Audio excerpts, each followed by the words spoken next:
The next stitch is going to be a turkey rug stitch, also called a Giordis knot. I think that's how you pronounce it. And this makes a little bit of fluff in the same way that the velvet stitch did, but this one has a bit of a thicker pile. I think it's a little bit more difficult than the velvet stitch, but I think it's just getting a case of getting your head around it. Once you've got your head around it, it's fine. If you think of the stitch in 3 parts, it can help. You don't need to put a knot in any of your thread, and you'll need a pair of scissors handy. So I've drawn a triangle here on my ring, on my wheel, and we're going to take the thread down just to the right of the bottom line here. So take it down and leave that tail free, and then come up to the left of that tail, go down on the right, but don't pull your thread all the way through, so leave a loop at the top there, come up through the loop in the same hole as the tail, and now you can pull it through, and that's your stitch. Now if you cut this off, then that would be 1 stitch, but we're not going to cut it off. We're going to loop it round and take another stitch. Now this stitch will go a little way away from the end of the previous stitch, because if you imagine your needle going down in the middle of what the next stitch will be. So your needle goes down and your loop remains at the bottom. Now go up to the left of that loop there, so to the left of where you went down, and now keep your thread at the top and go down on the right. Keep the loop at the top, don't pull it through, but come up in the middle where that loop was, and now you can pull it through. So next stitch, leave a little gap between the end of the previous stitch, and you've made this loop here which you're not going to pull through, and come up to the left, then keep your thread at the top and go down on the right. Don't pull the loop all the way through, keep it at the top and pull through. Now make the next stitch. So there's your loop. Go up to the left, come down on the right, leave a loop at the top, and then come up in the middle. So down in the middle of that imaginary next stitch, up to the left, down on the right,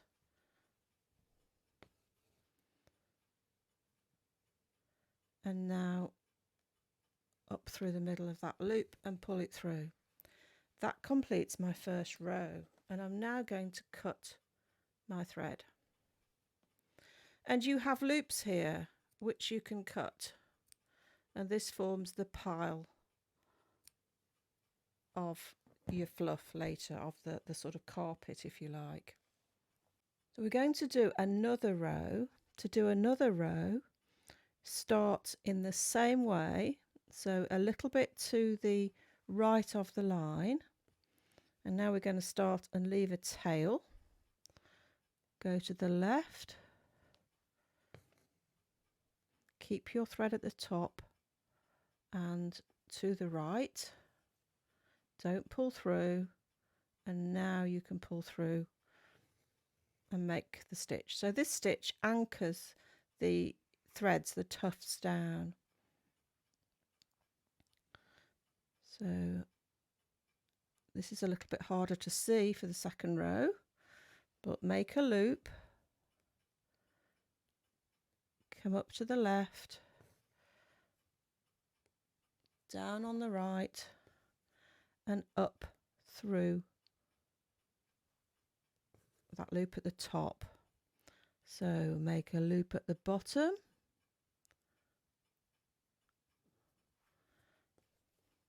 come up on the left,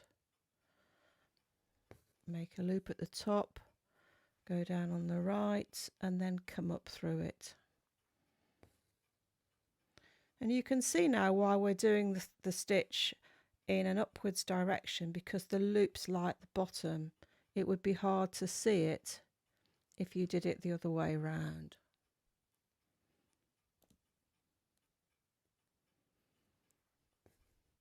I'm going to show left-handers when I get a little bit further up.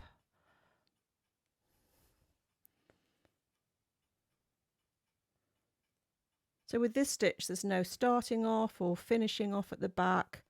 You're just using all the thread that you have until it's completely run out.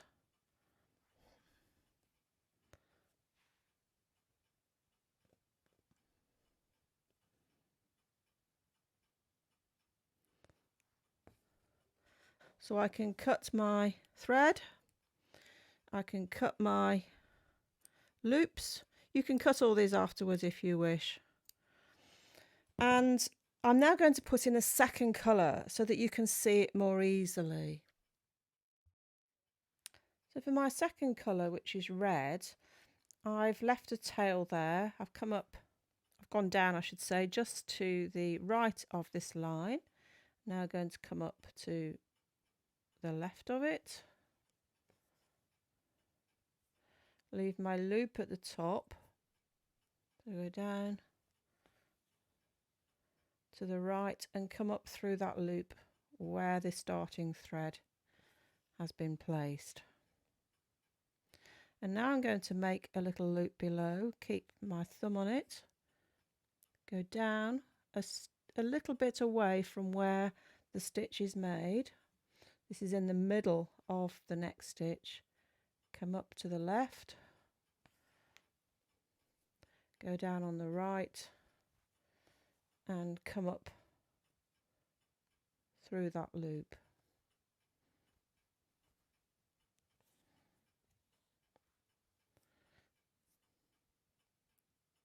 Now the smaller you make these stitches, the better your pile will be. I'm probably making them a little bit larger so that you can see, but it'll still work.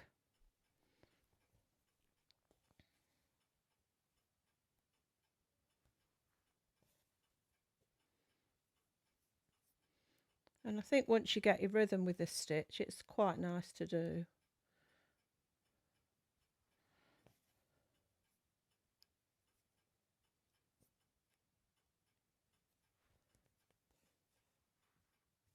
So I'm going to do 2 more rows of green and then another row of red, and let's see how much room we've got left after that. Can just squeeze another one in at the edge here. You want to make sure that you go all the way to the edge of the shape, so your last stitch goes down on the edge there, come up and cut it off. So I'm going to show left-handers next, and then I'll come back and show you right at the end. As a left-hander, you will go down just a little bit to the left of the right-hand line, leave a tail and hold it with your thumb, and then come up on the line to the right of that thread and go down to the left of it.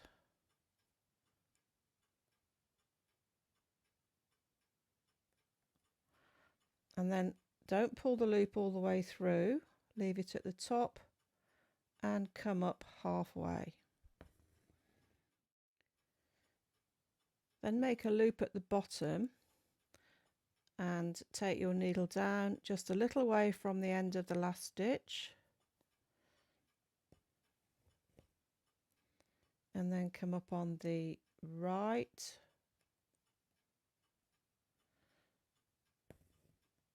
go down on the left of that stitch that you went of the thread where the loop is made, and come up in the middle. So let me see if I can do that again. Make a loop at the bottom, go down just a little way away from the end of the last stitch,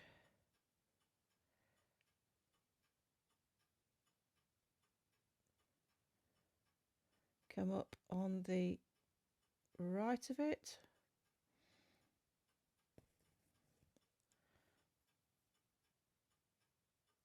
down on the left, leave the loop at the top, and then up through that loop there, and carry on to the end of the line to cut off your thread. I've reached the top of my shape now, and as I said, I've been doing 2 rows of green followed by 1 row of red, but when I'd done my 3rd row of red, I just continued with a few rows of green. Now I've got an idea as to what this might look like, so I'm just going to put 1 stitch in yellow right at the top. So this is right at the top. So go in, come up to the left of it,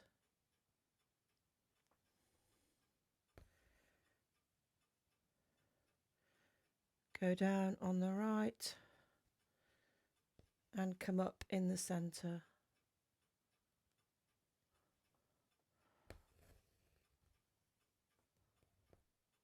And then cut off. Now comes the exciting bit where we're going to cut the loops. You might have cut them as you went, but any that you haven't cut, you can just cut now.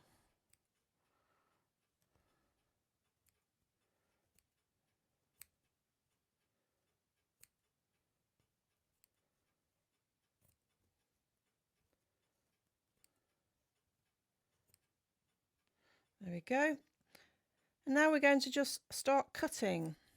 Cut gradually. So cut down.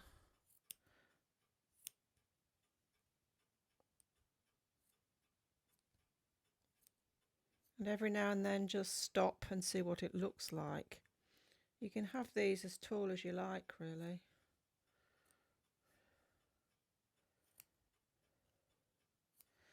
I quite like it where the sides are a bit shorter.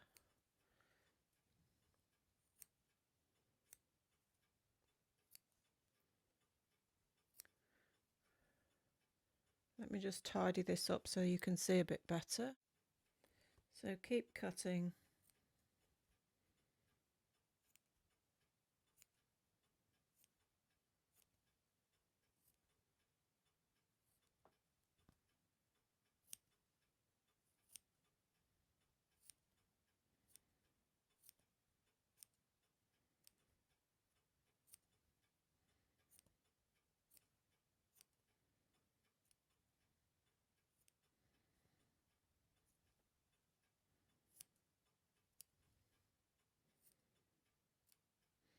I think you can see it's fluffier than the velvet stitch, and you can stop whenever you like.